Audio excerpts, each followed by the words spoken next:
I'm Kulbir, and today we will be talking about a course that I took called Autonomous Robotics by Professor Steve Mission. The goal of this course was to design an autonomous robot capable of detecting and retrieving blocks by itself. The robot is equipped with IMU, encoders, servo motors, ultrasonic sensor, motor controller, and more to aid in its autonomous navigation and localization.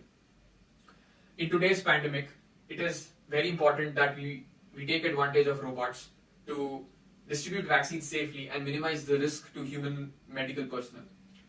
Now, we have vaccines, but their distribution is in itself a big challenge because once the vaccines have been thawed, we have to make sure that they are administered within a few days.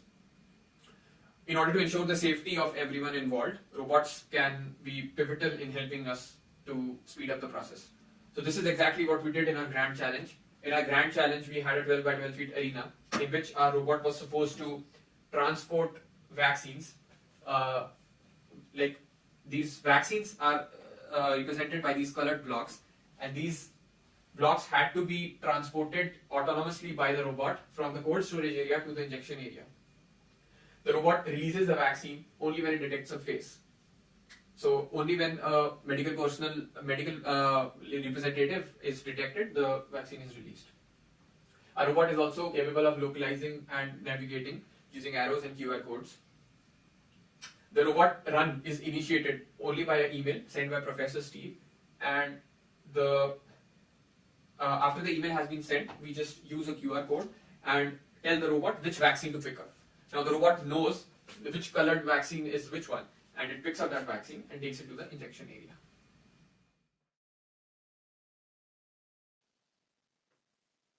Going over the time lapse for the build of our Baron robot, we can see the assembly of optical encoders.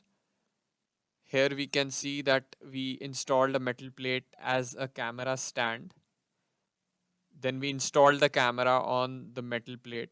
We insulated the metal plate with tape, and now we install the servo gripper using nuts for support. Here we solder the switch, and here we cover all the blocks with tape. So now we will be covering some problems with the hardware.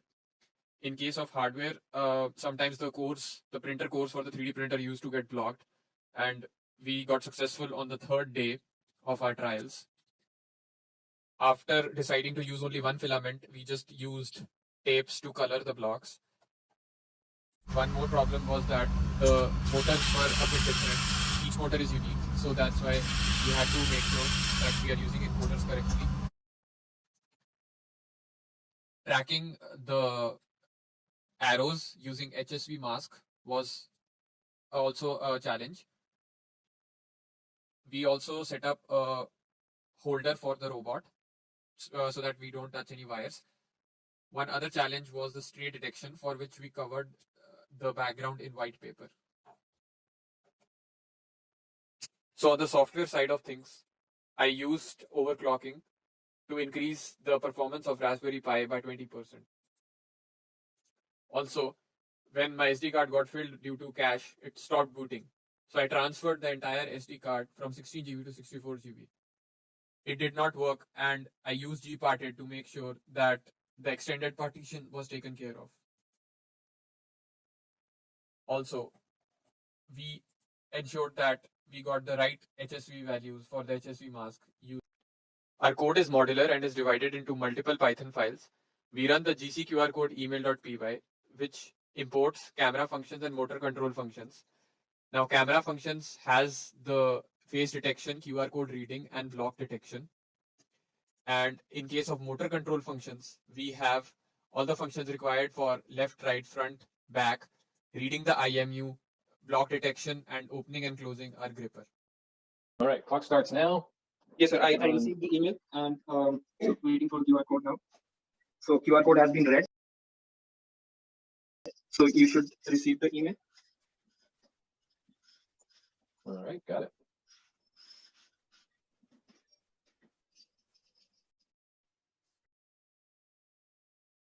The vaccine has been touched, and it will now be retrieved. Now we just take a turn. Okay, no touching the vial though, okay? Okay, yes, sir.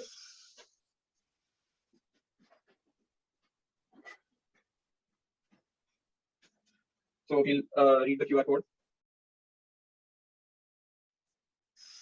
And QR code email must be sent by now. Got it. I think it stopped early. It's waiting for the face. Okay, so we show you the face. And I showed it the face. It is opening the vial. Okay. Yeah. And it made a turn. Okay. So can I nudge it? It's moving. It doesn't need to be nudged. Okay. Okay. Again, you cannot be touching the vial Sure. and everything, okay? Yeah, It's it's an just autonomous dragging the vehicle. vial. Okay, the vial. This I think it moved it. So can I like remove the vial from here? Yes. Okay. Okay, the angles are gone. So now we will run through our grand challenge. We have started our script. And as soon as we start our script, our robot waits for the initiation email. The email has been sent now, and as soon as the email is sent, the robot activates its run and it waits for the QR code to be shown. Now we show it's the QR code corresponding to Moderna. So the robot detects the QR code and reads the data which corresponds to the green vial.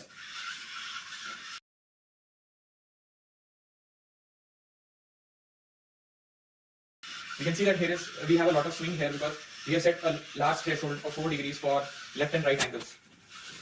This was done so that the robot can successfully land in the correct range of IMU readings. Now the robot will retrieve the vaccine, and after retrieving the vaccine, it will take a 90-degree turn. After taking the turn, it will go straight.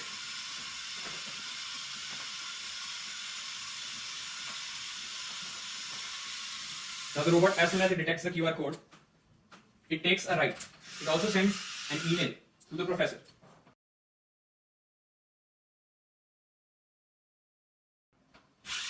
After taking the right, the robot heads for the injection area. Now in the injection area, the robot is waiting for Dr. Tony. As soon as we show the face of Dr. Tony, the robot knows it's the doctor and releases the vaccine vial.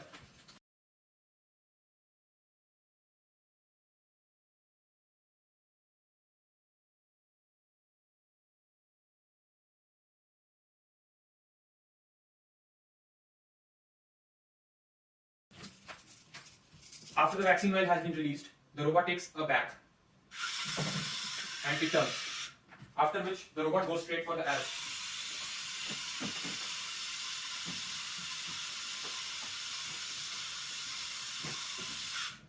As soon as the robot sees the arrow, it detects the arrow, sends a picture of the arrow, and it knows that its orientation is towards the right.